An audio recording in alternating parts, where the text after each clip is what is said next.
Build the sidewalk where people already walk. We've all seen it. The worn dirt path that cuts across a field long before a sidewalk is poured, sometimes even after. It's the most honest kind of feedback there is. People show us what they need, not what we think they need. The same applies to project management. Success happens when we build based on where our customers already walk, not where leaders assume they will. Welcome to People, Process, Progress. I'm Kevin Pennell, author of The Stability Equation and the People, Process, and Progress of Project Management. On this podcast and the People, Process, Progress YouTube channel, I share lessons from life, leadership, training, and exercise ideas to help you own your growth, align your work, and anchor your teams through practical steps. Now let's get into it. Welcome back to the People, Process, Progress podcast. I'm your host, Kevin Pennell. Thank you so much for being here. Here we help people think strategically and act intentionally, right? Move purposefully toward a better leadership and project outcomes. I'm the author of The People, Process, and Progress of Project Management, The Stability Equation, 7 Pillars for a More Balanced Life, and this podcast and YouTube channel of the same name, People, Process, Progress. Please go check this out. Please give this podcast a review and share it. Helps get exposure, helps more people plan, keep those people first, process aligned, and progress together. So let's talk about the phrase, build the sidewalk where people already walk. It came up during a session at the Southwest Virginia PMI Symposium that I was fortunate to speak at and attend and learn and network. Great session. Highly recommend if you're a PMI member, you get together with your local chapter or regional chapter. And a colleague that supports a nonprofit used this statement as we were talking about topic items for the lean coffee. And lean coffee is lean. Everybody gets to vote on what we talk about. Then we narrow those down and it's over coffee. So right away, it hit me. It hit all of us. We were like, whoa, that is a great statement. It makes total sense because it captures how people naturally shape systems. We've seen it even when there are sidewalks, the cut-through path, right? Spaces, even projects and their behavior.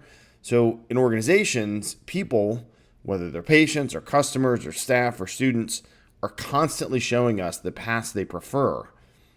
The problem often is that we design things from conference rooms instead of from these paths, right? So sometimes we're disconnected, especially as we move up to what's actually happening on the ground, and then we don't have the real insight. We don't know what's the path that they actually walk, and so we maybe lay down a sidewalk that they're not going to use as much. So for us as project leaders, it's on us to listen, to observe, to connect, right? That's how we learn where the real sidewalk should go. So let's talk about process, right? Building strong requirements means resisting the urge to assume and asking better questions. And another thing is, just as a reminder, don't jump into requirements like meeting one, right? We still got to figure out what this thing is. The business case, maybe it was beautiful, it spelled it out. But when we get the people who are going to use this thing or fix this process or whatever it is, we need to sit down and say, here's our assumptions. And they're all assumptions before we start. Do they make sense? Now let's dig into the technical stuff. So we do this by saying, how do we define our success? Right? What does done look like to them? Right? I can save 10 minutes per patient. I'm in healthcare IT, so I'm using that example. I can save 10 minutes per patient because this device is going to send the vital signs and I don't have to write them down and then document them later. Right? That's an outcome. That's a KPI we could use. So we want to know what success is. Success is we made our customers' life better. Right? Success is we saved them time. And then how does this solution, which goes in line with those, make their experience easier, faster, or better, right? That's what we're all trying to do in almost everything.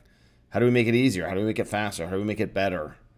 And this focus on customer, in addition to being practical, aligns with some survey results that the representative from PMI, the Project Management Institute, that was at this conference shared, where PMI had a mission statement. It was really nice, and it had the word success in there, and a bunch of people followed up and said, well, how do you define success, PMI?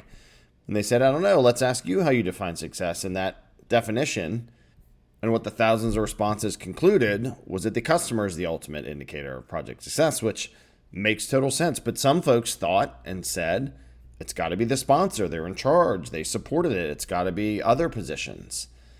But we always have to be customer focused, whether that's the laborer on the job site, if you're in construction, whether that's the chemist in the lab, if you're in a research-based capacity, or like me, if you're in healthcare IT, that's our patients, right? That's our end users, our nurses and doctors and techs and supply chain, everybody that's going to use the systems, right? It's not the budget, it's not the timeline, it's not executive satisfaction, even though those count. It's whether the customer feels their needs were truly met. That's the most important thing. And it tells us something really powerful, that effective project management isn't just delivery, right? It's empathy at scale. So let's talk about progress, right? We build the sidewalks before we understand the path. We're going to spend more time and more money, and then we're going to have to change the sidewalk, and then maybe we'll have to change it again because they'll keep cutting through and the grass will get jacked up. So when we listen first, though, when we observe, when we prototype and test, which is a huge thing to really iterate too, right? So thinking about that agile mindset, we can create more alignment. And testing is part of pretty much every software project, should be hardware as well, pretty much anything before you go live. Also being able to prototype things, let someone try it, they give you feedback, fix it, right? It's a very agile kind of release train kind of thing. Well, we can build that into waterfall stuff as well. Just fit, pieces of agile in, a waterfall thing, make it hybrid. The project management methodology landscape is like a buffet. You pick what you need to make things work. It doesn't have to be purist, right? And companies, I think, that try and be too purist do themselves a disservice and their people, because it's very hard to do pure agile or pure waterfall or pure this or pure that and just stay in your boxes. So by doing prototypes, we can align that trust, right? And involve those end users early, validate their feedback, build the systems that serve them, not us, not our assumptions, right? It's also progress when we, as leaders, stop defining done in isolation and start co-creating, or let your team co-create, right? We're going to empower our leaders to lead, our team members. So that definition is what the people will actually use, from the boots on the ground, as we say, from the people on the street, from the whoever, from our customer, right? And then they can live and prosper and do better with this result.